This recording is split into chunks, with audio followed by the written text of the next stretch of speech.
Tata cara nyewu dinten ing Jelapan Pondokrejo Tempel Sleman.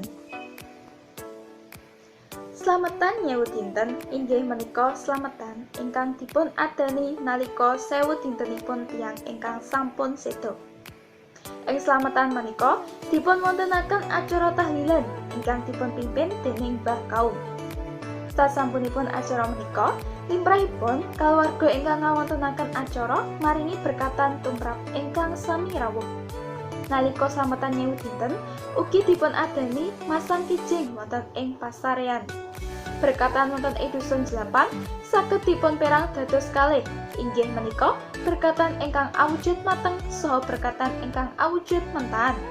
Berkatan ingkang awujud mateng saha ingkang awujud mentang menika sami-sami ngginakaken krupuk, peyek, ronto, gedhingan, apem, ketan, iwak, kolak, saha sekol gurih.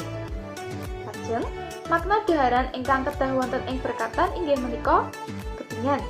Gebingan menika dados lambang saking kukunipun tiyang ingkang sampun séda. Apem menika lambang saking nyuwun pangapunten saha nglambangaken payung saha tameng.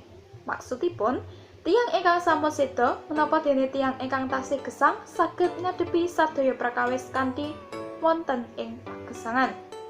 Ketan menika dados lambang saking emotipun dosa. Kolak dados lambang saking emot marang Gusti.